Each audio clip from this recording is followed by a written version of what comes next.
Hello everyone, welcome to the fifth video. I'm Li Yang. In last video, we mentioned how to use the mix, reaction, and equilibrium phase, and we noticed that I plan to talk about the output in this video, but I changed my mind. I feel it would be better if we mentioned the user graph first.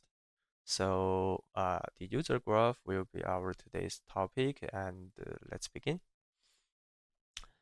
First, if when we're talking about one function, so the first thing is that how to add the function. Of course, you can try typing, just like user graph 2, because I already had one, and blah blah blah example. And now, if you check the file, you will see a new term has been added.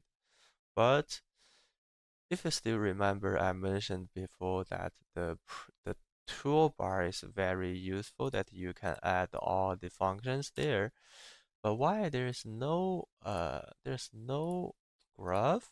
So that's what we are going to talk first.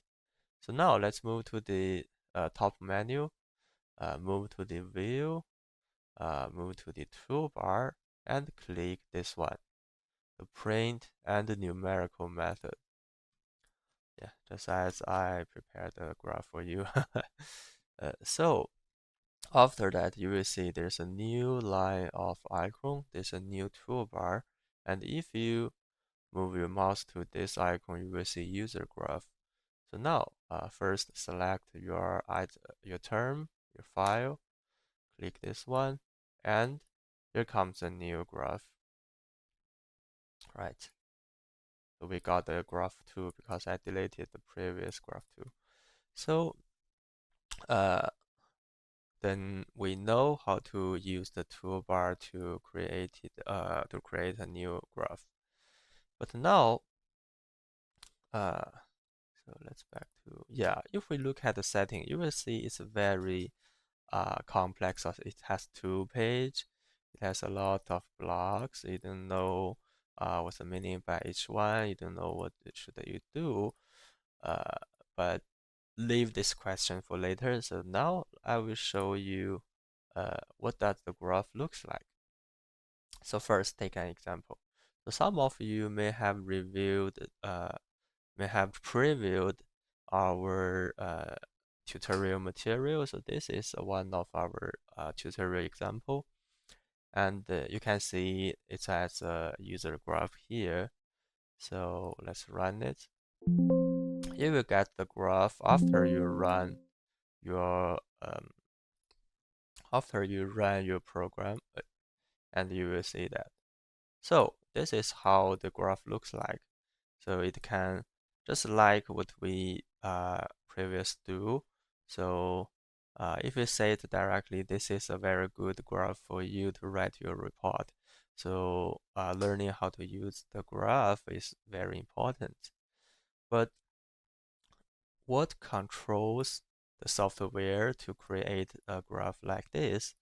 And you will see in this user graph, there's a lot of settings. You can see it's very complex, especially when you're comparing with the other terms. Yeah, it's very complex. So, but actually, it has a way to understand it. So, even it's very complex, you can actually divide these terms into 2 blocks, as I've shown here. So, what does these 2 blocks mean? So the first block, at the top one, so this one, this part, also this part, it controls the like the appearance of the graph, just like the scale, the name of the axis, the legendary, something like this.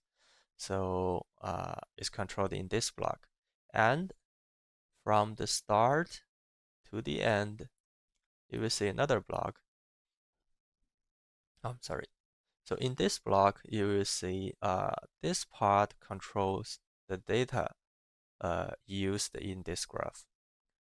And this is very important. This is very important you will understand why I repeat this. So for example, previously some of the students will have such confusion like I have already changed the name of the element, but why didn't the value changed?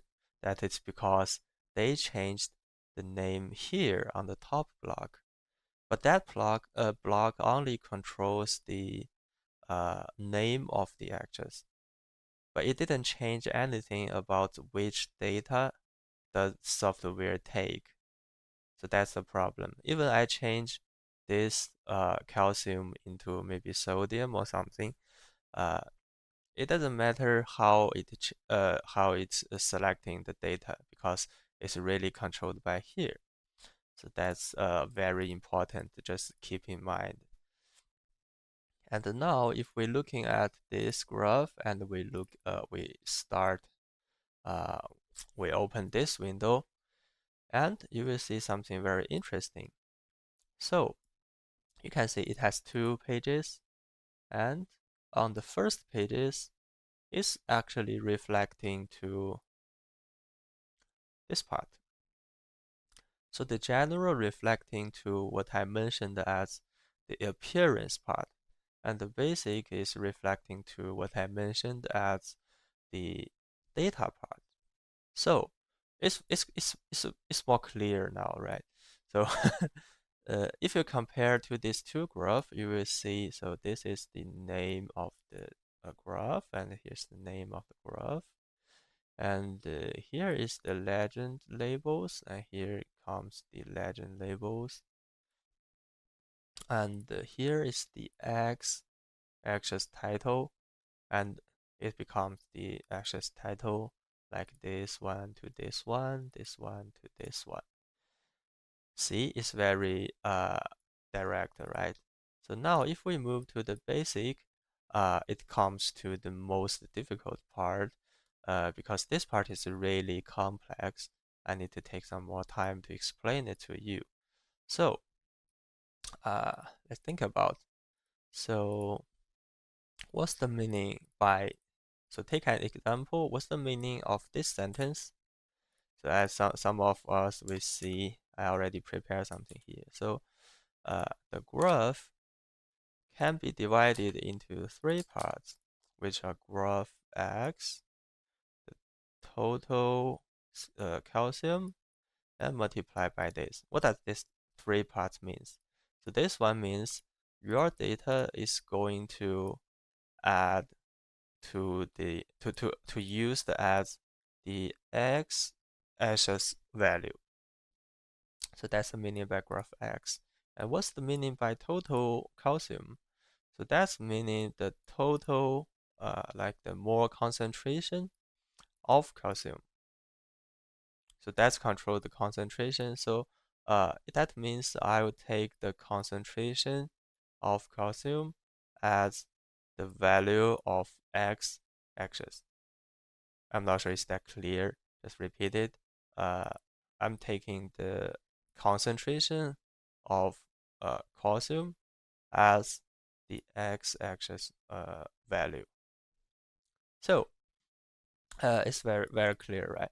But now let's move to this part. So what's this mean? What's the meaning of this part? Some of us may feel confused.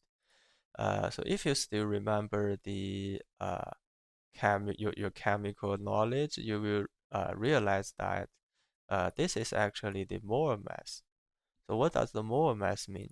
Let's refresh in your memory. The Mohr mass means uh, it's a way to transfer uh, the more the mm, the more concentration to gram concentration. It's a way to change unit because in that way, this is the total mole concentration of the calcium. But what we want here, just as you can see, they are using the unit as mg per liter. So that's the difference. So the way to transfer it is use this value. And the one more thing you should realize is that you can do some simple calculation here. So there was another example, so like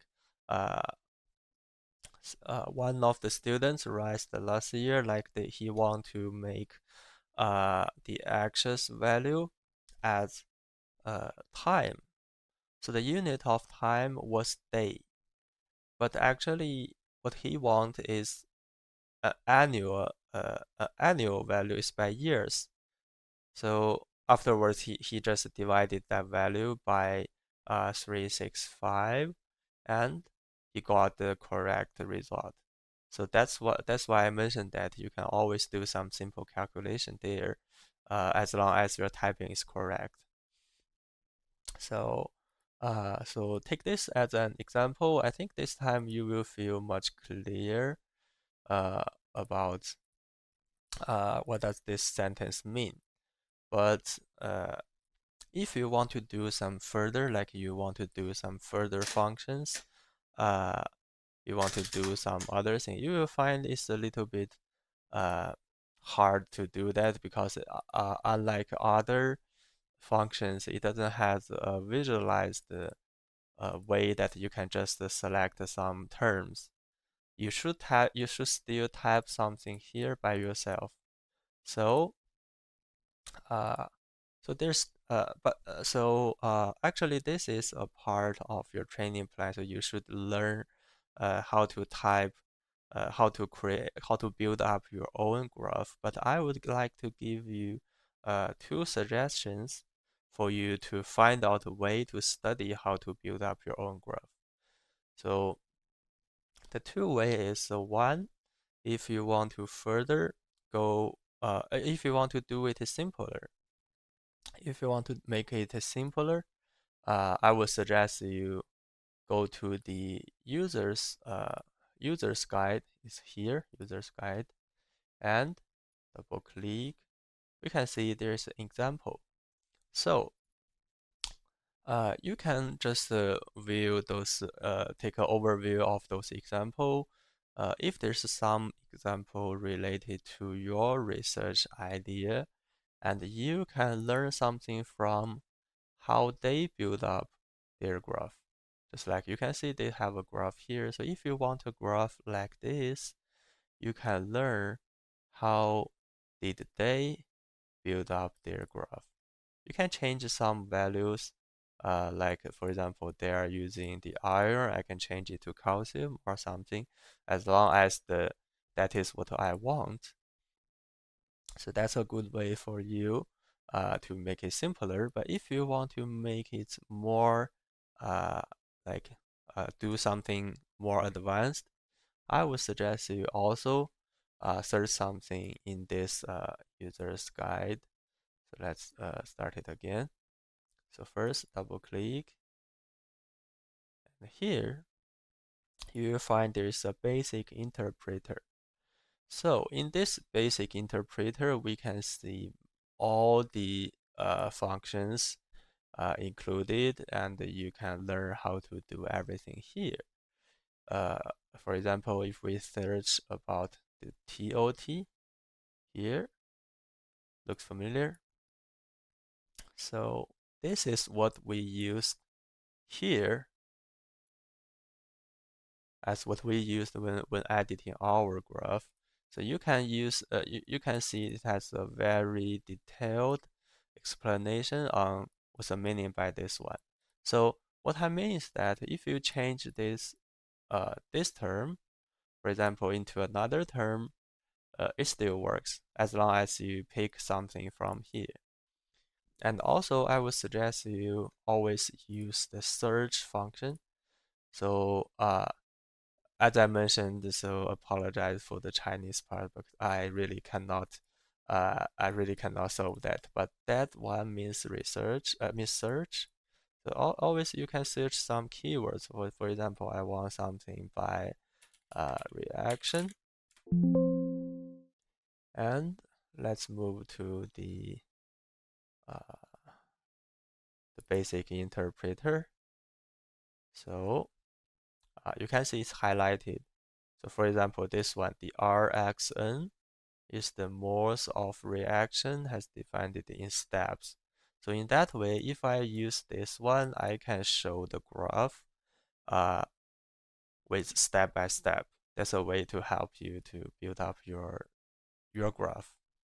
So I think you have already knew this two-way, but the rest of the work should be done by yourself because you should learn a little bit on how to do that. But if you really feel confused with something, just don't forget you can send email to me. Also, you can use this one to find me in the Teams. Just message me.